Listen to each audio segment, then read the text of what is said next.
అధ్యాయం కొన్ని వచనాలు చదువు. మత్తయి రాసిన సువార్త 28వ అధ్యాయం కొన్ని వచనాలు చదువు.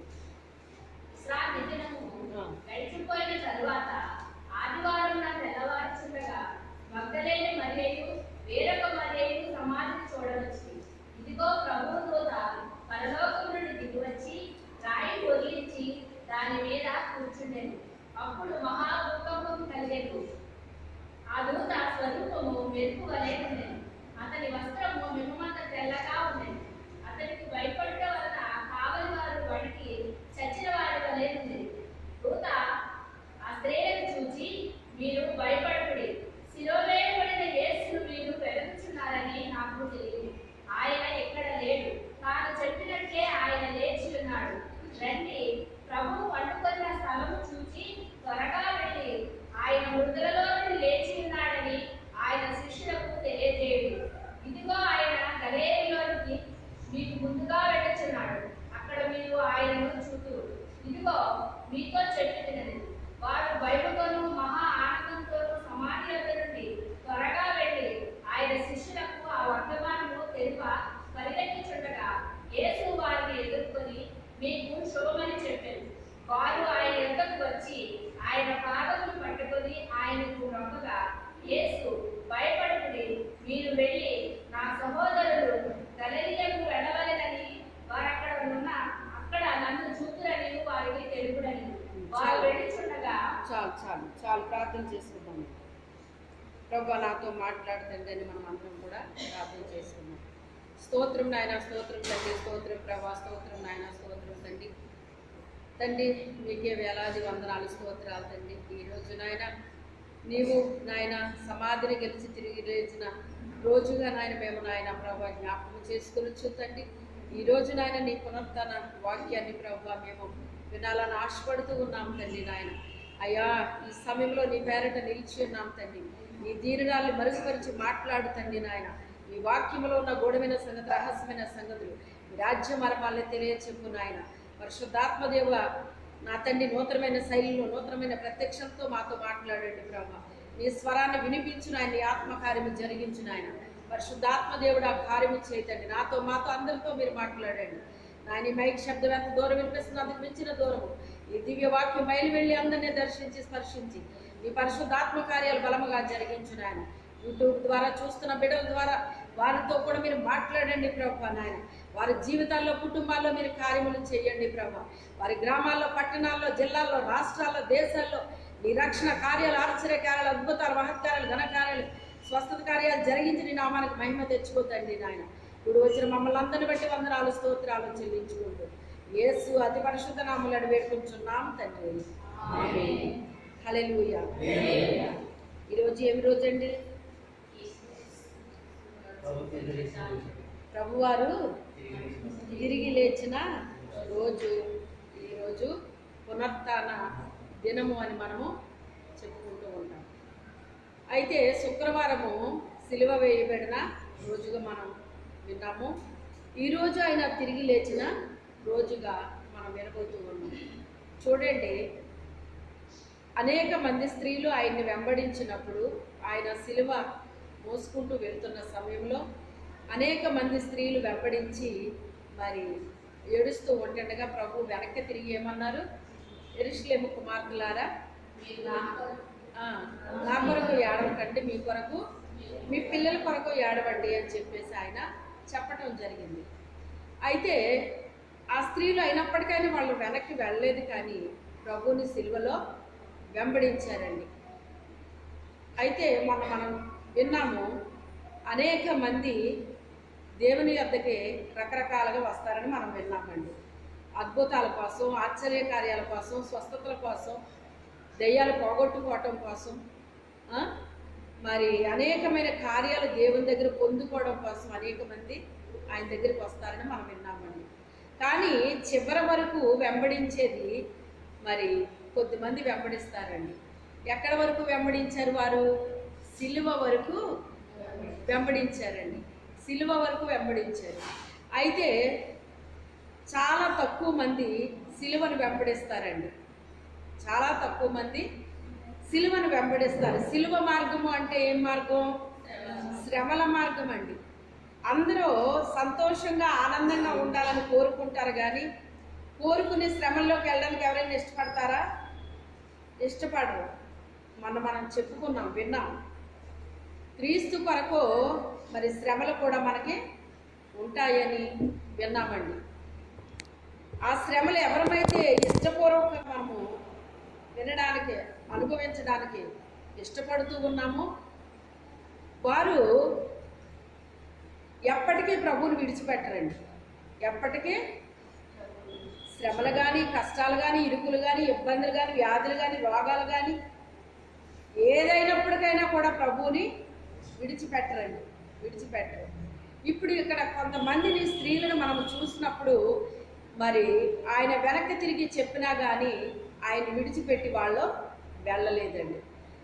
ఏది ఏమైనప్పటికైనా ఆయన సమాధి చేయబడ్డాడో అందరూ వెళ్ళిపోయారండి. వెళ్ళిపోయిన తర్వాత ఆ స్త్రీలు పడుకోలేదట. ఆ రాత్రి పడుకోలేదు, అంటే నిద్రపోలేదండి. వాళ్ళు తెల్లవారులు కూడా సుగంధ ద్రవ్యాలు వాళ్ళు దంచారటండి. ఇప్పటిలాగా మిషన్లు లేవు అప్పుడు. ఇప్పుడు మిషన్లు ఉన్నాయండి ప్రతిదానికి.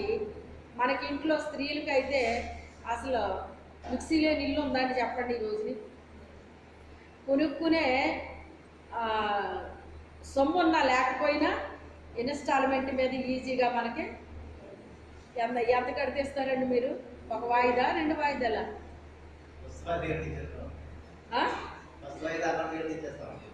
ఫస్ట్ వాయిదా కడితేనే ఇచ్చేస్తారట.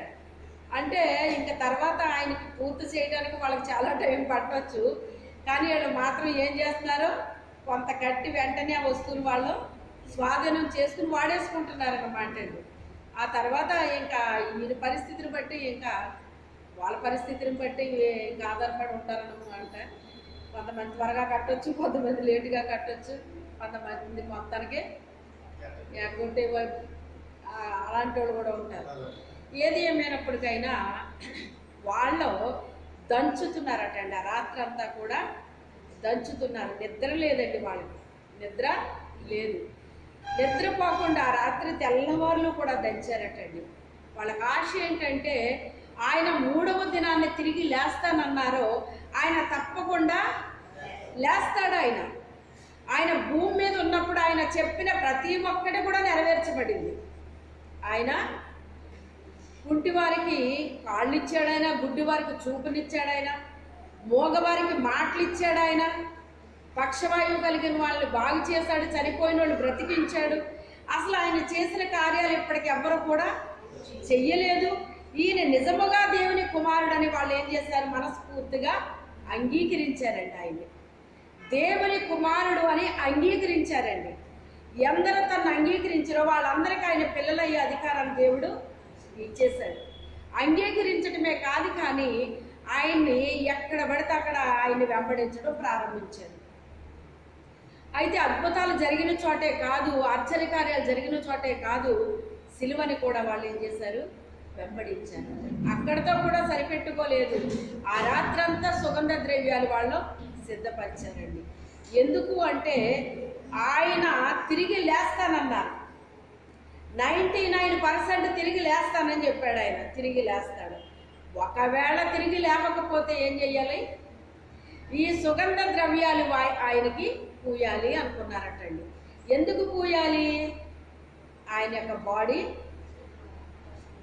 పాడవకూడదు, ఆయన బాడీ పాడవకూడదు. సుగంధ ద్రవ్యాల వాసన రావాలి. ఏమి రావాలి? సువాసన రావాలి. క్రీస్తు యొక్క శరీరము సువాసన రావాలని కోరుకుంటున్నారు వాళ్ళు. ఈరోజు మనకి ఇది ఒక కొత్త పాయింట్ అండి. క్రీస్తుని సువాసన రావాలని మనం ఎంతమంది ఆశపడుతున్నాం. ఆయన మాట సువాసనగా ఉండాలి.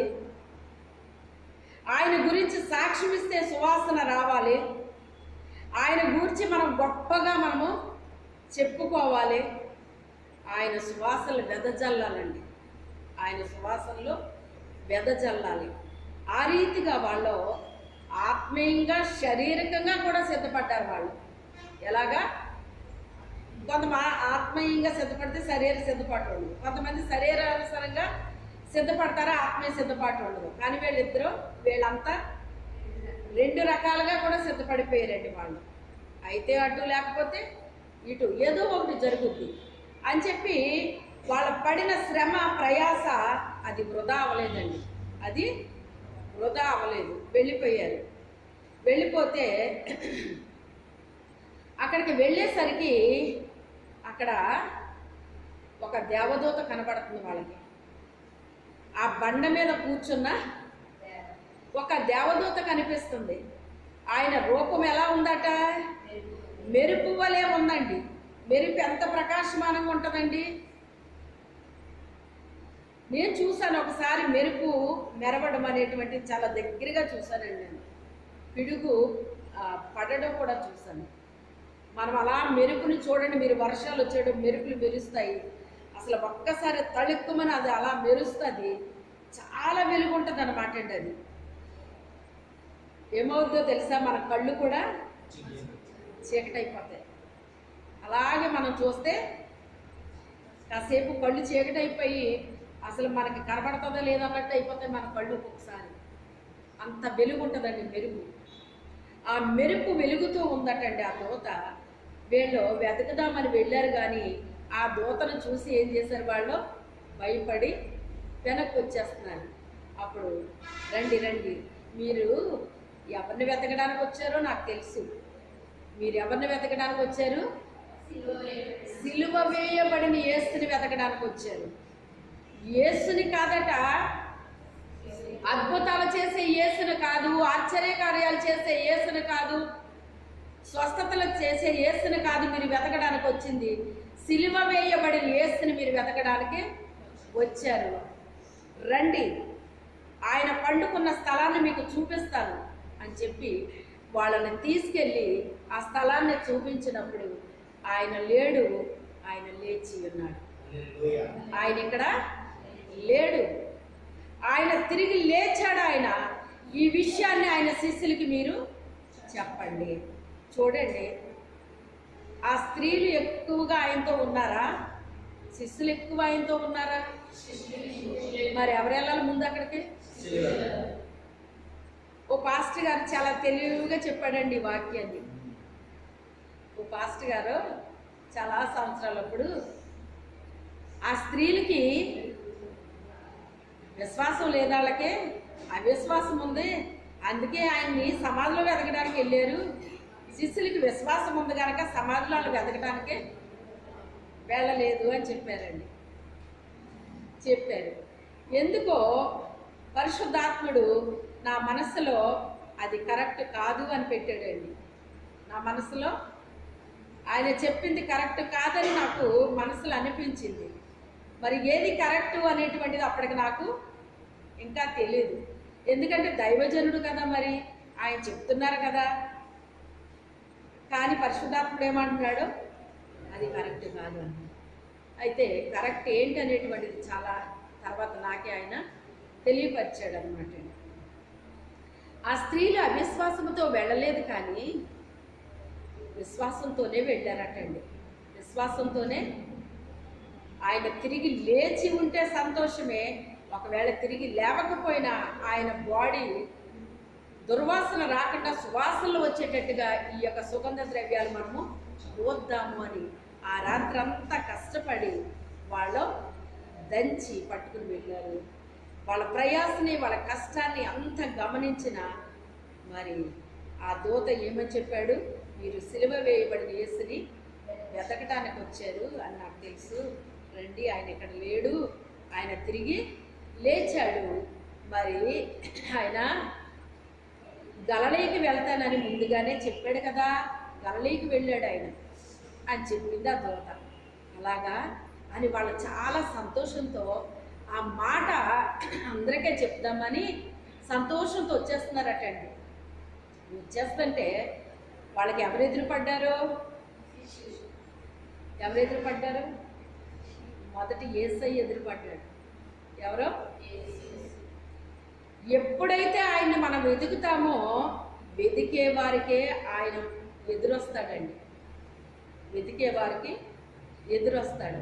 ఇక్కడ రాయబడిన ప్రకారం నా జీవితంలో కూడా ఒక కలలో ఒక 30 సంవత్సరాల క్రితము ఆయన్ని వెతుక్కుంటూ వెళ్తున్నానండి. నేను కలలో సుమండి వెతుక్కుంటూ వెళ్తుంటే చాలా దూరాన్ని పంట పొలాల్లో ప్రభువు ఆయన శిష్యులు అలా వెళ్తున్నట్టు నేను చూశానండి. అదిగో ప్రభు ఆయనే అని నేను అలా చూస్తున్నాను. ఆ శిష్యుల్ని విడిచిపెట్టి ఆయన నా దగ్గరికి వచ్చేసారండి.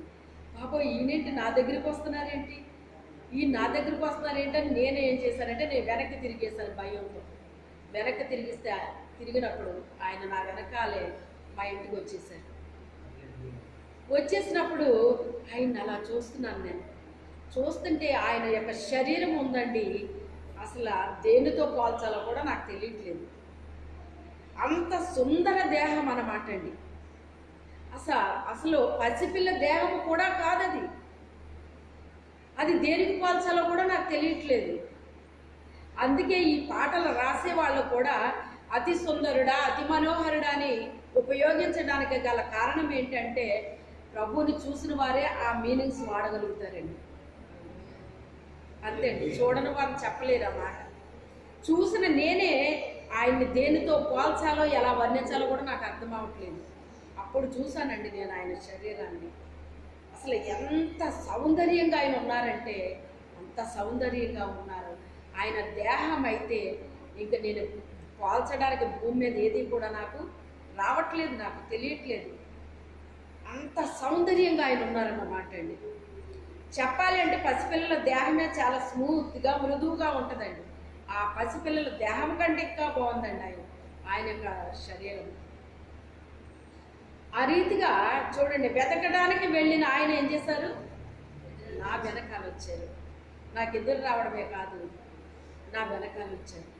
అమ్మో, ఈయనేంటి నా వెనకాల వస్తున్నారేంటి అని చాలా భయం అనిపించింది ఆ రోజుల్లో నాకు. కానీ ఆయన వచ్చేసారు.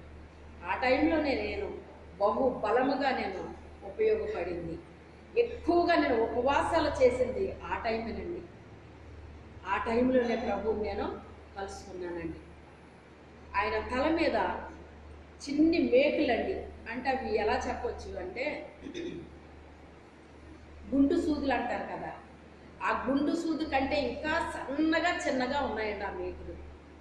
ఆ మేకులు ఇలాగ పట్టబడి ఉన్నాయన్నమాట. లైట్గా రక్తదారులు కారుతున్నాయండి అందులో, చిన్ని రక్తదారులు. ఈయన తల మీద ఎవరు పుట్టారు ఇలాగా, ఇంత అందంగా ఉన్నారు కదా, ఈయన తల మీద ఎవరు ఇలా మేకులు పుట్టారు? అవి పెద్ద మేకులు ఏం కాదు, కానీ చాలా చిన్ని మేకులు అనమాట అండి.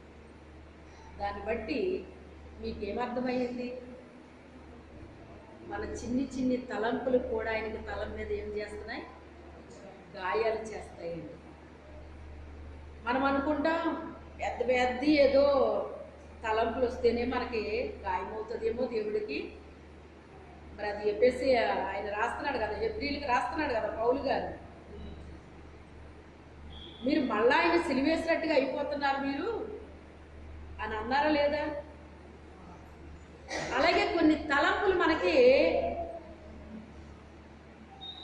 అంత చెడ్డగా ఏమి ఉండవండి. ఆ తలంపులు దేవునికి విరోధముగా చిన్న తలంపు మనకు వచ్చినా ఏం చేస్తున్నామో తెలుసా, మనము ఆయన తలలో మనము మేకులు కొట్టిన దానితో సమానమని నాకు అర్థమైందండి. నాకు అర్థమైంది ఎవరు కొట్టారు ఇవి అని నేను అనుకుంటున్నాను. అప్పుడు మళ్ళా తర్వాత నాకే అనిపించింది, ఆ కళ అయిపోయిన తర్వాత నాకు అనిపించింది, ప్రభువా ఒకవేళ నా తలంపులే నిన్ను ఇలా గాయపరిచినయా, ఒకవేళ నీకు విరోధమైన చిన్ని తలంపులైనా కావచ్చు, అలాంటి తలంపుల వల్ల కూడా నీకు గాయమైతే నీ రక్తంతో నన్ను కడిగయ్యా అని నేను ఆయన దగ్గర ప్రార్థన చేశానండి. అప్పుడు చాలా ఉపవాసాలు ఎక్కువ చేయడం, ప్రార్థన ఎక్కువ చేయడం, మన దేవుని సన్నిధిలో ఎక్కువ గడపడం, దేవుని సేవలో బహు బలంగా వాడబడ్డం అప్పుడే జరిగిందండి నాకు. అప్పుడే జరిగింది అద్భుతాలు, ఆశ్చర్యకార్యాలు. ఇంకా ఎన్నని చెప్పను నేను. ఇంకా అంతలాగా బలంగా దేవుడు వాడుకున్నాడు అనమాట అండి. అక్కడ వాడుకున్న తర్వాత ఇక్కడికి తీసుకొచ్చాడు దేవుడు. తీసుకొచ్చి 7 మండలాల బాధ్యత అప్పగించాడు. ముందు ఆ సంఘ బాధ్యతను అప్పగించాడు. ఎలా చేస్తుందో చూద్దాం అనుకున్నట్టున్నాడు ఆయన. ఆ బాధ్యత భుజాన్ని వేసుకున్నాను, ఆ బాధ్యతని నెరవేర్చాను. ఏ పని దేవుడు నాకు అప్పగించాడో దాన్ని చేసి ముగించాను. అప్పుడు 7 మండలాలపైన అధికారం ఇచ్చాడండి దేవుడు. చూసారా, ఒక్క సంఘంపై అధికారాన్ని ఇచ్చినప్పుడు దాన్ని చేసి ముగించినప్పుడు అక్కడ విజయం వచ్చినప్పుడు మండలాల మీద ఇచ్చాడండి తీసుకొచ్చి. మండలాలు అయిపోయిన తర్వాత దేశం దగ్గరికి తీసుకెళ్ళాడు దేవుడు. అది అయిపోయాక దేశాల దగ్గరికి తీసుకెళ్ళాడు, దేశం దగ్గర. అయితే ఆయన ఎప్పుడైతే వీళ్ళు చూసారో ఆయన వస్త్రాలు మాత్రం అక్కడ ఉన్నాయి. ఆ వస్త్రాలను చూసి వాళ్ళు ఆనందపడిపోతున్నారండి. ప్రభు తిరిగి లేచారని ఆనందంతో సంతోషంతో వాళ్ళు పరిగెత్తుకుని వెళ్ళిపోతుంటే ఆయన వాళ్ళని ఏం చేశాడట, ఎదుర్కొన్నాడటండి. ఇది ఎలా ఉంది మీకు? ఇదిగో పెండ్లి కుమారుడు, ఆయన ఎదుర్కొన్న రండి అన్నట్టుగా ఆయనే వెళ్ళి ఎదుర్కొన్నాడండి. వచ్చి వీళ్ళేమనుకున్నారు, అందరికీ చెప్దాం ఆయన తిరిగి లేచాడని, అందరికీ చెప్దామని వీళ్ళు అనుకున్నారు. వాళ్ళకి చెప్పుదురు కానీ ముందు నేను మీకు చూపించుకోవాలనుకుంటున్నాను అని శిష్యుల కంటే మొదటగా కనిపించింది ఎవరికే? స్త్రీలకి. అక్కడ స్త్రీలు అంటే స్త్రీలు అని, పురుషులని, సంఘాలని కూడా వస్తుంది. అక్కడ చూసుకుంటే మనకి స్త్రీలు అందులోకి వస్తారు, పురుషులు అందులోకి వస్తారు, సంఘాలు కూడా అందులోకి వస్తాయి. సంఘాన్ని కూడా స్త్రీ అనే పిలుస్తారు. అలాగే ఏ సంఘాలు అయితే, ఏ వ్యక్తులు అయితే ఆయన్ని వెతుకుతారు, పూర్ణ మనసుతో, పూర్ణ శక్తితో, పూర్ణ బలముతో నన్ను వెతికితే నన్ను కనుగొంటారంటాడు ఆయన. ఎలా వెతకాలి? పూర్ణ మనసుతో, పూర్ణ బలముతో, పూర్ణ శక్తితో మీరు నన్ను వెతికితే నన్ను మీరు కనుగొంటారు. ఇప్పుడు వాళ్ళు ఏ మనసుతో ఆయన వెతికారు? వాళ్ళు పూర్ణ మనసు, పూర్ణ శక్తి, వాళ్ళ శక్తిని ఉపయోగించారు. అక్కడ పూర్ణ బలము, వాళ్ళకున్న బలాన్ని ఉపయోగించారు.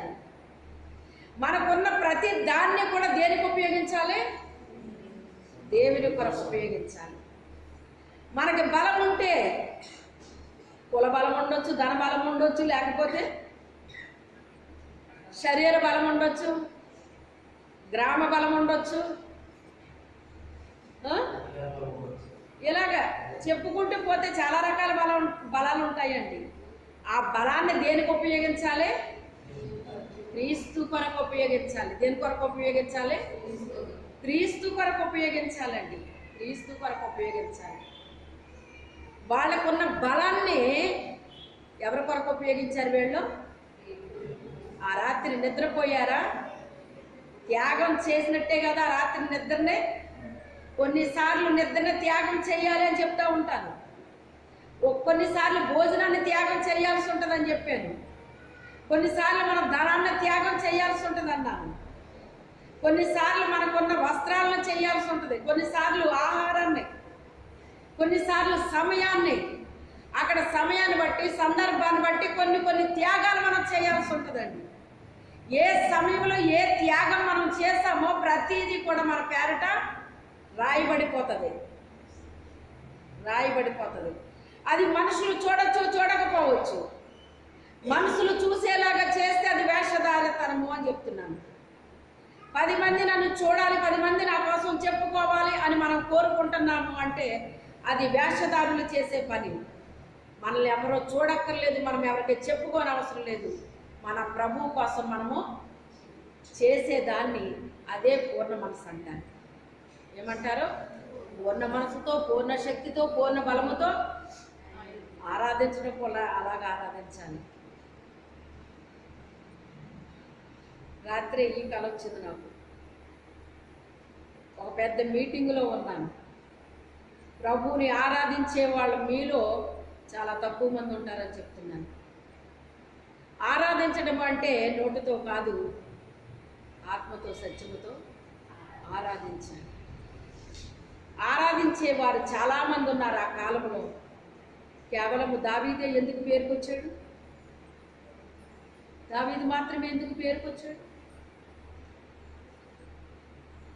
ఆరాధించడం అంటే ఒక్క నోటుతోనే కాదండి, అన్ని విషయాల్లో కూడా మనం ఏం చేయాలి? ఆయన్ని ఆరాధించాలి.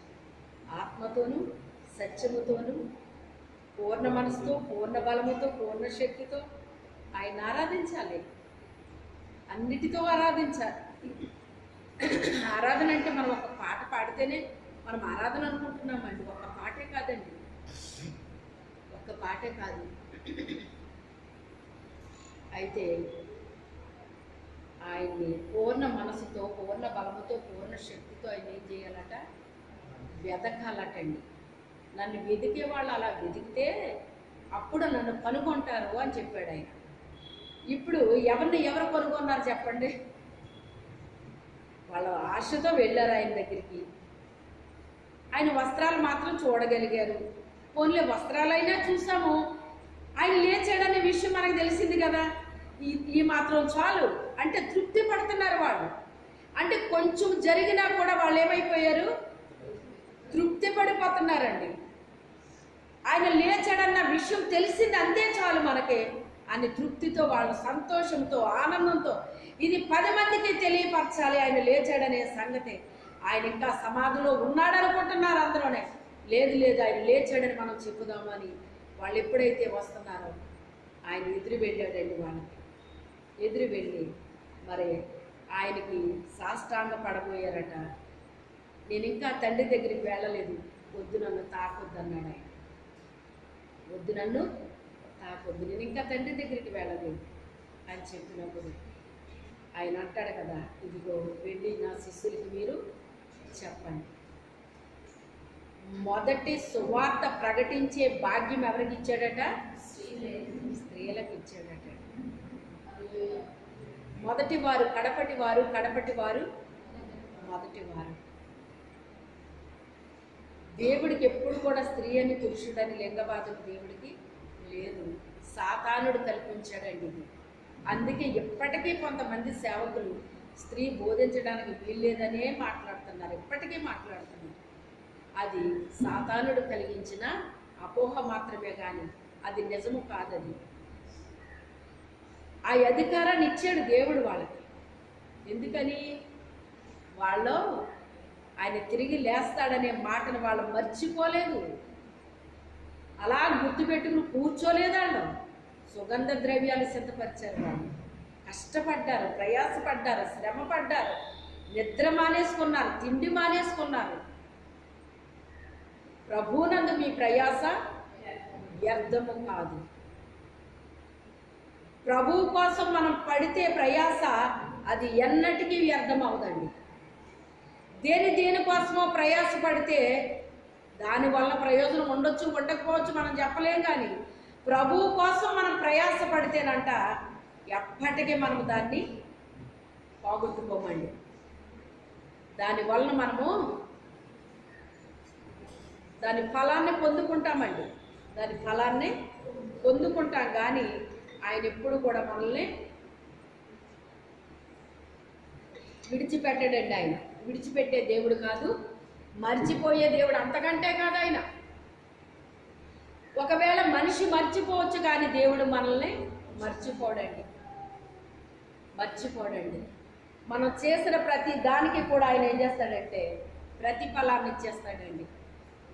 ఇప్పుడు చూడండి, కేవలం ఆయన్ని చూద్దామని వెళితే సువార్త ప్రకటించే భాగ్యాన్ని వాళ్ళకి ఇచ్చాడు దేవుడు. ఈరోజు నాకు తెలియపరిచిన విషయం ఏంటి అంటే, ఎవరైతే సిలువ దగ్గరికి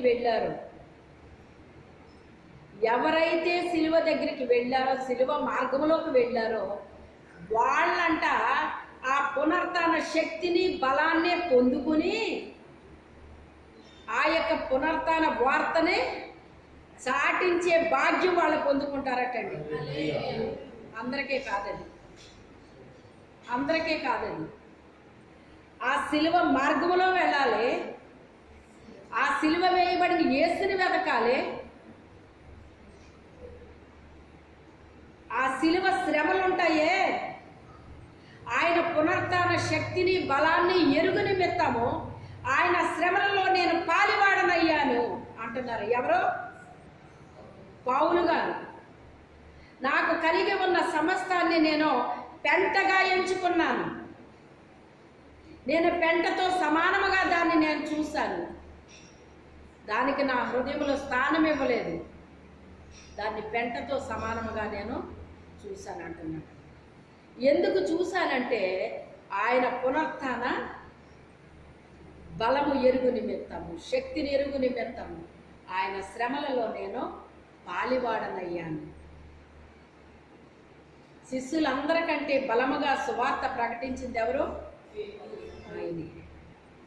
ఆయనే. ఆయన కంటే ముందు వచ్చారు శిష్యులు, కానీ వెనకాల వచ్చాడు ఆయన.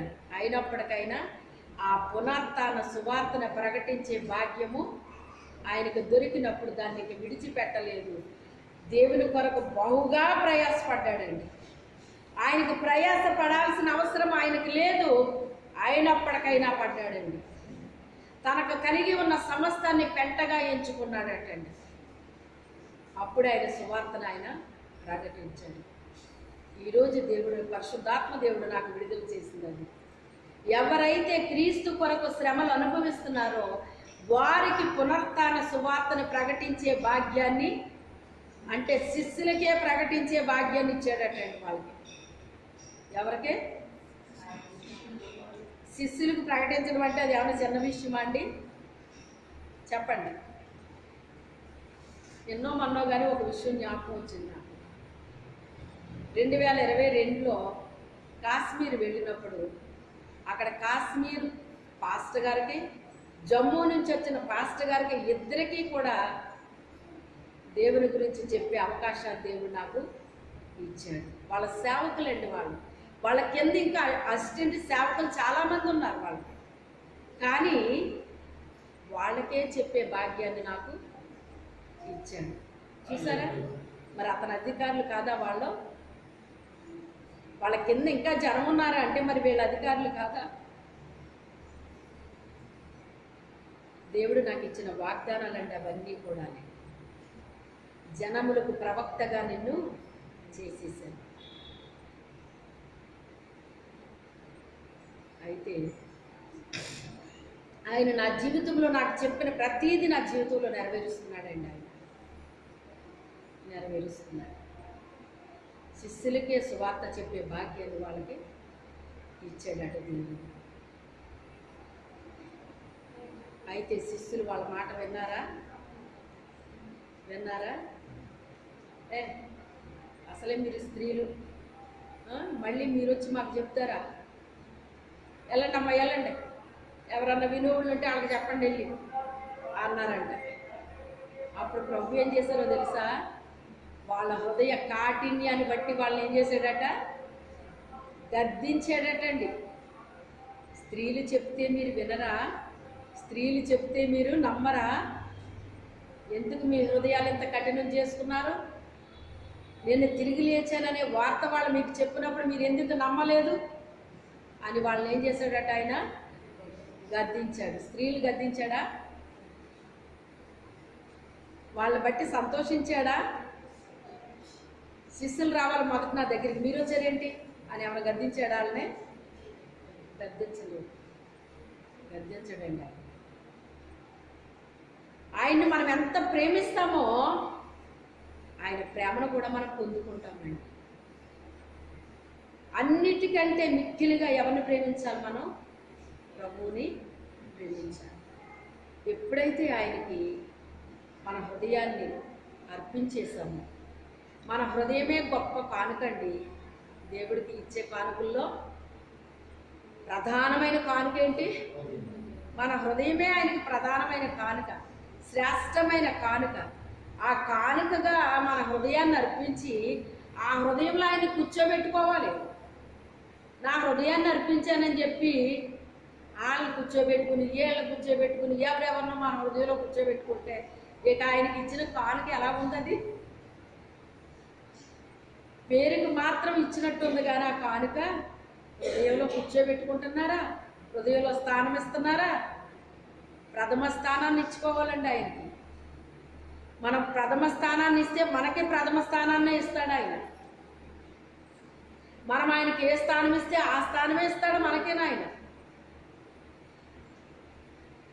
ఉండండి ప్రభా, వాళ్ళు ఫీల్ అవుతారు, వీళ్ళు ఫీల్ అవుతారు. ఇదే కదా మనిషి యొక్క స్వభావం. ఎవరు ఫీల్ అవ్వకూడదు. దేవుడు ఫీల్ అయినా ఏం పెద్ద పర్వాలేదు, ఏ మనిషి ఫీల్ అవ్వకూడదు, ఇది మన ఉద్దేశం. కానీ ఎవరు ఫీల్ అయినా ప్రభా నువ్వు ఫీల్ అవ్వకుండా ఉండాలి. నేను చేసే పనికి నువ్వు మెచ్చుకోకూడదయ్యా. నువ్వు మెచ్చుకునే పనే నేను చెయ్యాలి, నువ్వు సంతోషించే పనే నేను చెయ్యాలి, నువ్వు ఆనందించే పనే నేను చెయ్యాలి. కానీ నీకు నచ్చని పని నేను చెయ్యకూడదు, నీకు ఇష్టం లేనిది నేను చేయకూడదు ఆయన అని దేవునికి మన హృదయాన్ని ఎప్పుడైతే అర్పించామో, ఒక ప్రథమ కానుకగా అర్పించామో, ఆ హృదయాన్ని ఆయనకు ఒక సింహాసనంగా వేసేయాలి. ఏం చేయాలి? నేను అలాగే చేసుకునేదాన్ని ప్రార్థన.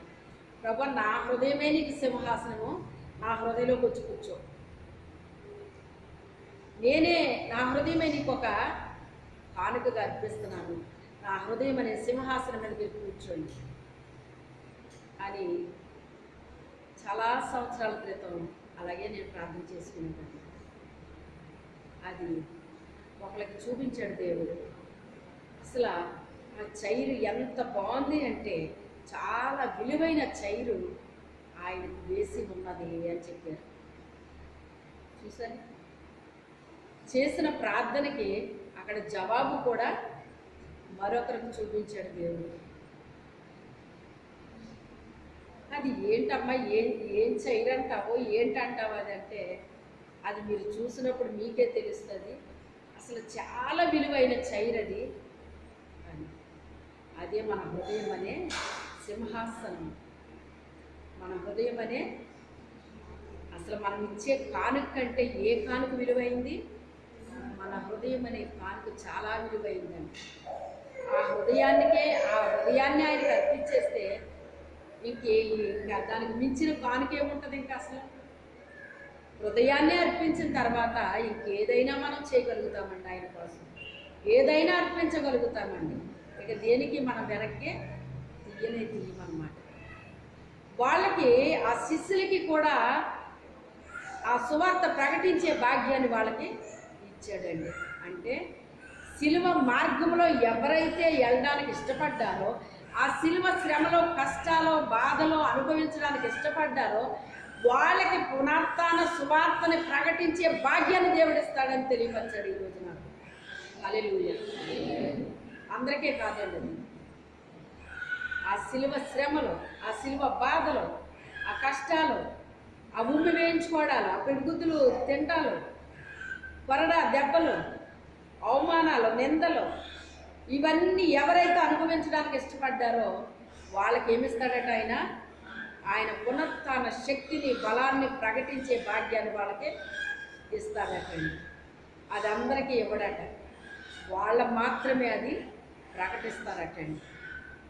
వాళ్ళ వ్యక్తి అయినా అయి ఉండొచ్చు, సంఘం అన్నా అయి ఉండొచ్చు, వాళ్ళు ఎవరైనా అయి ఉండొచ్చు అండి. వాళ్ళకి మాత్రం అది అనుగ్రహించబడుతుందని ఈరోజు ఈ పాయింట్ నాకు హైలైట్గా చెప్పాడండి దేవుడు. హల్లెలూయా. హైలైట్గా చెప్పాడు. చాలామందికి సిలువ శ్రమలు అంటే అస్సలు ఇష్టం ఉండదండి. అద్భుతాలంటే చాలా ఇష్టం, ఆశ్చర్యకార్యాలు అంటే ఇష్టం, స్వస్థతలు అంటే ఇష్టం, ఇలాంటి అన్నీ ఎంత ఇష్టమోనండి. సిలువ శ్రమలు అంటే ఎవరికీ అవి నచ్చవు.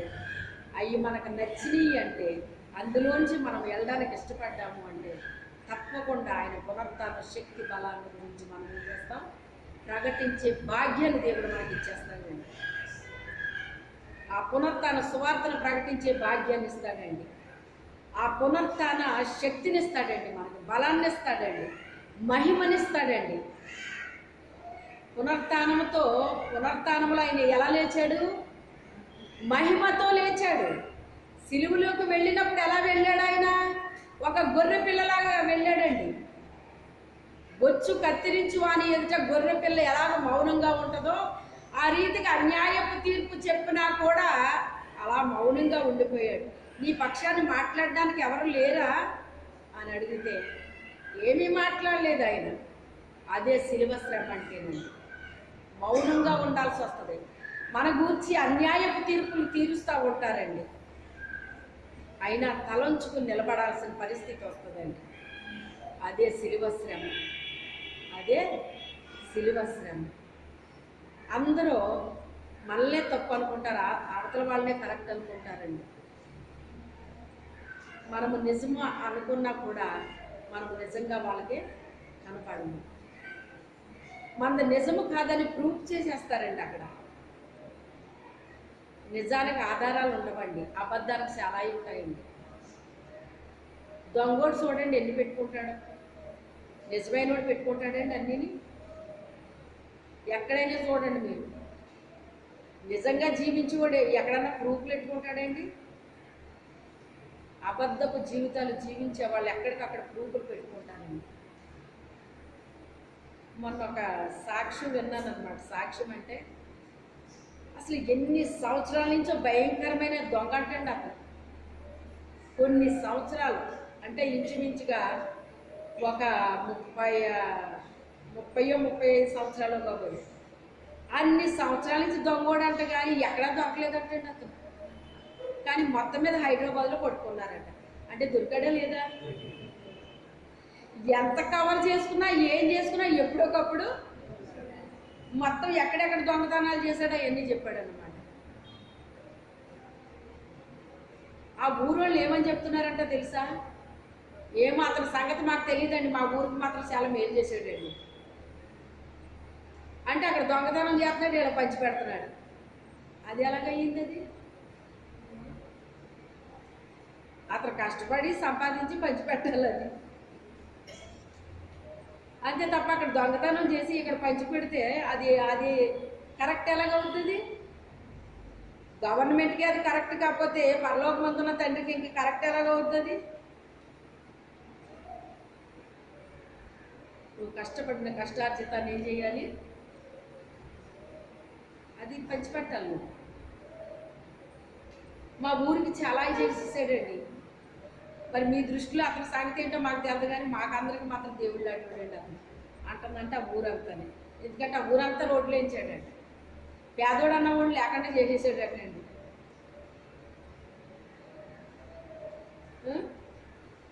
అతను వెళ్ళి దొంగతనం చేసినట్టు వీళ్ళందరికీ పంచిపెట్టడమా? అది కరెక్టా?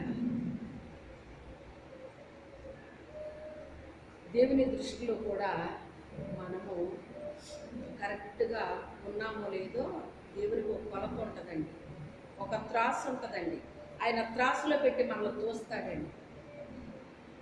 ఆ త్రాసులో పెట్టి నిన్ను తోచగా నువ్వు తేలిపోతావేమో జాగ్రత్త అంటాడు. ఒక రాజు తేలిపోయాడండి. మెనే టేకేల్ ఉపార్సింది. నిన్ను త్రాసులో పెట్టి తోచగా నీ ప్రభుత్వం తక్కువగా కనపడింది. ఆయనకు ఒక త్రాసు ఉంటుంది.